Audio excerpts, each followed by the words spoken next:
सूर्य ऊर्जा है।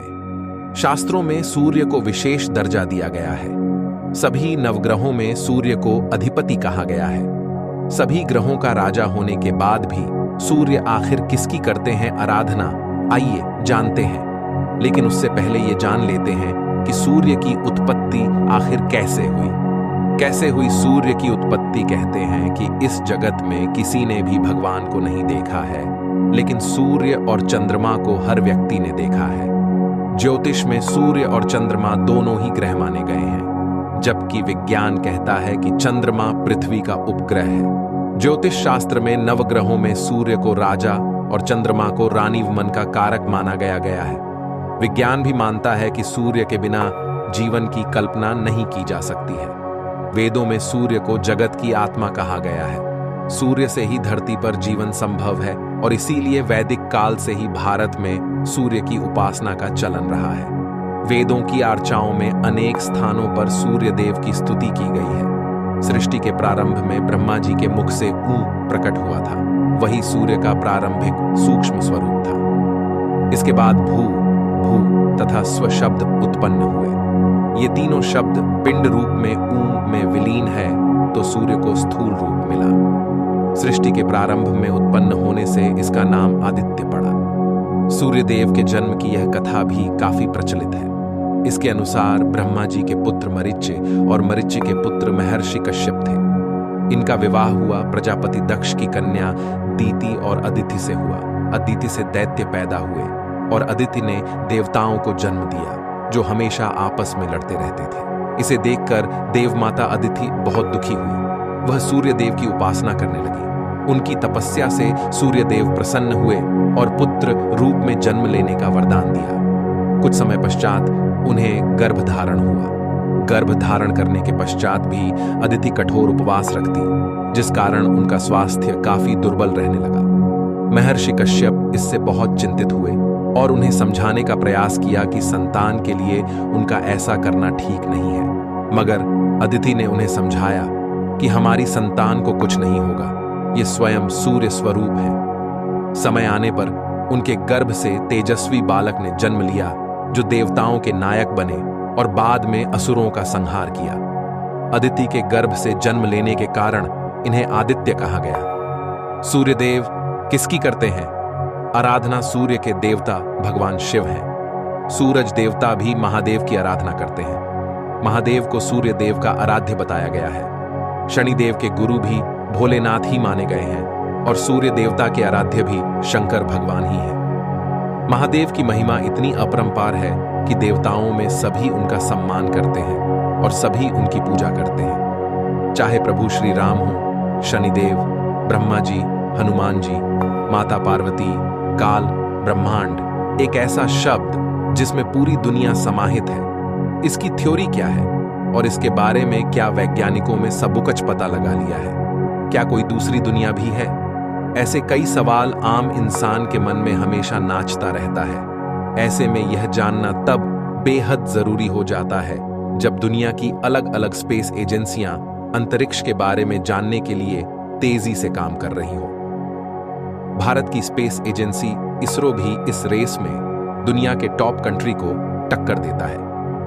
आइए आज यह जानते हैं कि ब्रह्मांड के पीछे का रहस्य क्या है। ब्रह्मांड की शुरुआत कैसे हुई? इसकी प्रमुख व्याख्या बिग बैंग थ्योरी है। सीधे शब्दों में कहें तो यह कहता है कि ब्रह्मांड जैसा कि हम जानते हैं, इसकी शुरुआत एक असीम रूप से गर्म और घने सिंगल बिंदु से हुई थी, जो अगले 13.7 अरब वर्षों तक फूलता और फैलता रहा। पहले अकल्पनीय गति से और फिर अधिक मापने योग्य दर पर, जिसे हम आज जानते हैं। मौजूदा तकनीक अभी भी खगोलविदों को ब्रह्मांड के जन्म के समय का शाब्दिक अर्थ जानने की अनुमति नहीं देती है।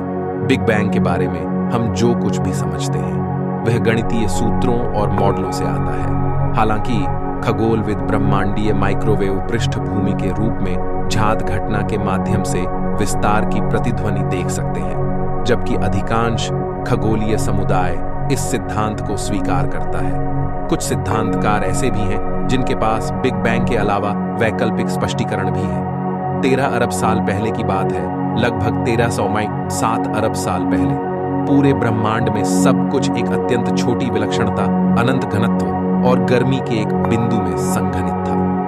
अचानक एक विस्फोटक विस्तार शुरू हुआ जिसने हमारे ब्रह्मांड को प्रकाश की गति से भी तेज गति से बाहर की ओर गुब्बारा बना दिया। भौतिक विज्ञानी एलन गुथ के 1980 के सिद्धांत के अनुसार यह ब्रह्मांडीय इन्फ्लेशन की अवधि थी जो 1 सेकंड के कुछ अंश लगभग 10⁻10 सेकंड तक चली, जिसने बिग बैंग के बारे में हमारे सोचने के तरीके को हमेशा के लिए बदल दिया। नासा के अनुसार ब्रह्मांड के शुरू होने के बाद यह सब केवल पहले सेकंड के भीतर हुआ, जब हर चीज का तापमान लगभग 10 billion degree Fahrenheit 5.5 billion Celsius पर पहुंच गया। ब्रह्मांड में अब न्यूट्रॉन, इलेक्ट्रॉन और प्रोटॉन जैसे मूलभूत कणों का विशाल भंडार शामिल है। कच्चा माल जो आज मौजूद हर चीज के लिए जिम्मेदार है, यह उसी विस्फोट का देन है। ब्रह्मांड की शुरुआत कैसे हुई, इसकी प्रमुख व्याख्या बिग बैंग थ्योरी है। सीधे शब्दों में कहें तो यह कहता है कि ब्रह्मांड, जैसा कि हम जानते हैं, इसकी शुरुआत एक असीम रूप से गर्म और घने सिंगल बिंदु से हुई थी, जो अगले 1307 अरब वर्षों तक फूलता और फैलता रहा, पहले अकल्पनीय गति से और फिर अधिक मापने योग्य दर पर, जिसे हम आज जानते हैं। मौजूदा तकनीक अभी भी खगोलविदों को ब्रह्मांड के जन्म के समय का, बिग बैंग के बारे में हम जो कुछ भी समझते हैं वह गणितीय सूत्रों और मॉडलों से आता है। हालांकि खगोलविद ब्रह्मांडीय माइक्रोवेव पृष्ठभूमि के रूप में ज्ञात घटना के माध्यम से विस्तार की प्रतिध्वनि देख सकते हैं, जबकि अधिकांश खगोलीय समुदाय इस सिद्धांत को स्वीकार करता है। कुछ सिद्धांतकार ऐसे भी हैं जिनके पास बिग बैंग के अलावा वैकल्पिक स्पष्टीकरण भी है। 13 अरब साल पहले की बात है, लगभग 13.7 अरब साल पहले पूरे ब्रह्मांड में सब कुछ एक अत्यंत छोटी विलक्षणता, अनंत घनत्व और गर्मी के एक बिंदु में संघनित था। अचानक एक विस्फोटक विस्तार शुरू हुआ जिसने हमारे ब्रह्मांड को प्रकाश की गति से भी तेज गति से बाहर की ओर गुब्बारा बना दिया। भौतिक विज्ञानी एलन गुथ के 1980 के सिद्धांत के अनुसार यह ब्रह्मांडीय इन्फ्लेशन की अवधि थी जो 1 सेकंड के कुछ अंश लगभग 10⁻32 सेकंड तक चली, जिसने बिग बैंग के बारे में हमारे सोचने के तरीके को हमेशा के लिए बदल दिया। नासा के अनुसार ब्रह्मांड के शुरू होने के बाद यह सब केवल पहले सेकंड के भीतर हुआ, जब हर चीज का तापमान लगभग 10 billion degree Fahrenheit 5.5 billion Celsius पर पहुंच गया। ब्रह्मांड में अब न्यूट्रॉन, इलेक्ट्रॉन और प्रोटॉन जैसे मूलभूत कणों का विशाल भंडार शामिल है। कच्चा माल जो आज मौजूद हर चीज के लिए जिम्मेदार है, यह उसी विस्फोट का देन है। ब्रह्मांड के जन्म के समय न तो ग्रह नक्षत्र थे, न पहाड़ थे, न नदियां थीं, न तारे। जितना भी जिस रूप में था बस ब्रह्मांड था और यह आकार ले रहा था। ब्रह्मांड के विकास क्रम के शुरुआती दौर में गैस और धूल के हल्के झीने बादल यत्र तत्र सर्वत्र थे, जो चित्रों में दिखाई दिए हैं। इनमें अनुकूलताओं से कहीं अधिक प्रतिकूलताएं थीं, विषमताएं थीं। गैसों में हाइड्रोजन और हीलियम के अंश थे, जबकि धूल में प्लाज्मा के तंतु थे।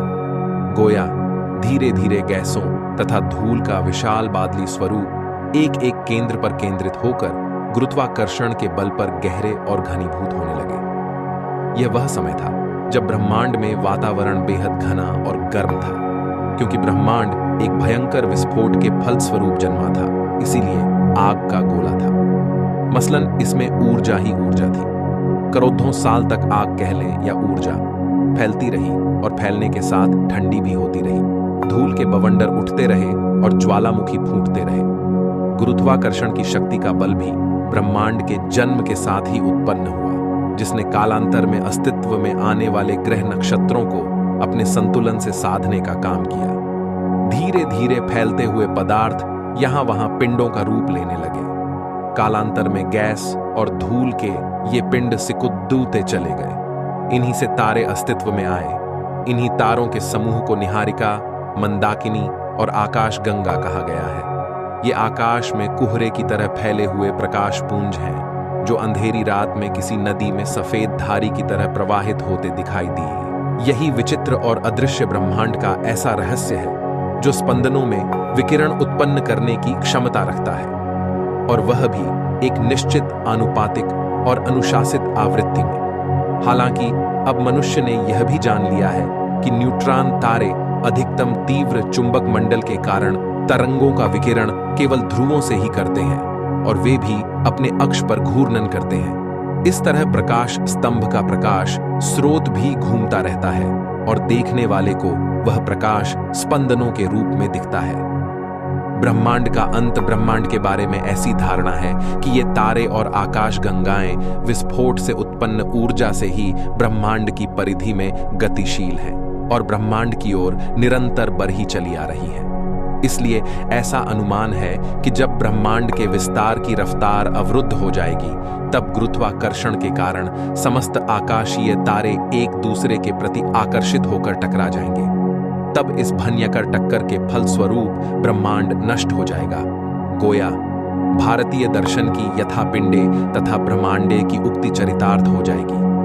आधुनिक विज्ञान मानता है कि ब्रह्मांड की उत्पत्ति और विनाश का चक्र एक निरंतर प्रक्रिया है। इस चक्र के पूरा होने की अवधि करीब 8000 करोड़ DH वर्ष है। इसमें 4000 करोड़ DH वर्ष तक ब्रह्मांड निरंतर फैलता रहता है। उसके पश्चात इतने ही वर्षों में ब्रह्मांड संकीर्ण होकर अपनी पूर्व अवस्था यानी शून्य में परिवर्तित हो जाता है। नष्ट होते इन्हीं तारा समूहों से नई नई निहारिकाएं और मंदाकिनियां भी जन्मी और जन्मे अभिनव तारे। इन्हें ही वैज्ञानिकों ने सुपरनोवा नाम दिया। इन विशाल तारों की अकल्पनीय और अविश्वसनीय मृत्यु अत्यधिक ऊर्जा तथा प्रकाश के उत्सर्जन के कारण होती है। इनकी रोशनी समस्त मंदाकिनियों से भी अधिक तीव्र होती है। दरअसल ये तारे एक समय ऐसी स्थिति में पहुंच जाते हैं कि अत्यंत तीव्र गुरुत्वाकर्षण के दबाव को संतुलित करने वाली ताप शक्ति न्यूनतम हो जाती है। तब अपने में ही अति तीव्र संकुचन के कारण उनका विस्फोट हो जाता है। तारों को मौत के घाट उतारने वाले इसी विस्फोट से अभिनव तारा जन्मता है। ब्रह्मांड में सबसे अधिक चमक वाले तारे के समान तथा सबसे अधिक दूर स्थित पिंडों को वैज्ञानिकों ने खगोलीय चमकीले पिंड अर्थात क्वासर कहा है। इसे अत्यधिक तीव्र रेडियो तरंगों के स्रोत के रूप में पहचाना गया। ब्रह्मांड का सर्वाधिक विलक्षण पिंड पुच्छल तारा अर्थात पल्सर है। अभिनव तारे के विस्फोट के बाद न्यूट्रॉन तारा बन जाता है। पल्सर तारों की तरंगें ब्रह्मांड में स्पंदन मसलन कंपायमान के रूप में अनवरत चलायमान रहती हैं। यही विचित्र और अदृश्य ब्रह्मांड का ऐसा रहस्य है जो स्पंदनों में विकिरण उत्पन्न करने की क्षमता रखता है और वह भी एक निश्चित अनुपातिक और अनुशासित आवृत्ति में। हालांकि अब मनुष्य ने यह भी जान लिया है कि न्यूट्रॉन तारे अधिकतम तीव्र चुंबक मंडल के कारण तरंगों का विकिरण के ब्रह्मांड का अंत ब्रह्मांड के बारे में ऐसी धारणा है कि ये तारे और आकाश गंगाएं विस्फोट से उत्पन्न ऊर्जा से ही ब्रह्मांड की परिधि में गतिशील है और ब्रह्मांड की ओर निरंतर बढ़ी चली आ रही है। इसलिए ऐसा अनुमान है कि जब ब्रह्मांड के विस्तार की रफ्तार अवरुद्ध हो जाएगी, तब गुरुत्वाकर्षण के कारण समस्त आकाशीय तारे एक दूसरे के प्रति आकर्षित होकर टकरा जाएंगे। तब इस भयंकर टक्कर के फलस्वरूप ब्रह्मांड नष्ट हो जाएगा। गोया भारतीय दर्शन की यथापिंडे तथा ब्रह्मांडे की उक्ति चरितार्थ हो जाएगी। आधुनिक विज्ञान मानता है कि ब्रह्मांड की उत्पत्ति और विनाश का चक्र एक निरंतर प्रक्रिया है। इस चक्र के पूरा होने की अवधि करीब 8000 करोड़ DH वर्ष है। इसमें 4000 करोड़ DH वर्ष तक ब्रह्मांड निरंतर फैलता रहता है। उसके पश्चात इतने ही वर्षों में ब्रह्मांड संकीर्ण होकर अपनी पूर्व अवस्था यानी शून्य में परिवर्तित हो जाता है। पृथ्वी जैसे कितने ग्रह हो सकते हैं ब्रह्मांड में, आप गिनते गिनते थक जाएंगे। जाने क्या कहती है रिपोर्ट, ब्रह्मांड में लगभग 50,000 ग्रह रहने योग्य हो सकते हैं। यह संख्या 50 सेक्सटिलियंस बताई जाती है। दुनिया भर के वैज्ञानिक पृथ्वी के अलावा ऐसे ग्रहों की तलाश में जुटे हैं जहां जीवन मुमकिन हो सकता है। लेकिन अगर कहा जाए कि ऐसे ग्रहों की संख्या 1-2 नहीं बल्कि अरबों में हो सकती है, तो यकीन करना मुश्किल होगा। साइबर सिक्योरिटी एक्सपर्ट चक ब्रूक्स ने फोर्ब्स मैगजीन में यह समझाने की कोशिश की है। तमाम रिसर्चों के हवाले से वह लिखते हैं कि न्यूजीलैंड में ऑकलैंड यूनिवर्सिटी के खगोलविदों का दावा है कि अकेले हमारी आकाशगंगा यानी मिल्की वे में पृथ्वी जैसे लगभग 100 अरब ग्रहों की मौजूदगी हो सकती है। चक ब्रूक्स कहते हैं कि ब्रह्मांड में मौजूद 500 अरब से ज्यादा आकाश गंगाओं से गुणा की जाए तो हमारे ब्रह्मांड में लगभग 50,000 ग्रह रहने योग्य हो सकते हैं। जाहिर तौर पर आप इस संख्या को नहीं पढ़ पा रहे होंगे। चक ब्रूक्स ने यह संख्या 50 सेक्सटिलियंस बताई है। डेली स्टार की रिपोर्ट के अनुसार चक ब्रूक्स का कहना है कि इतनी बड़ी संख्या में पृथ्वी जैसे ग्रहों की संभावना से दूसरी दुनिया के जीवों यानी एलियंस के संपर्क में आने की संभावना गंभीर सोच बन जाती है। उन्होंने बताया कि नई पावरफुल दूरबीनों और अंतरिक्ष जांचों से मिले सबूत बताते हैं कि हमारे अपने सौर मंडल में पानी विचार से अधिक सामान्य है और जीवन के ऑर्गेनिक बिल्डिंग ब्लॉक्स भी प्रचुर मात्रा में हैं।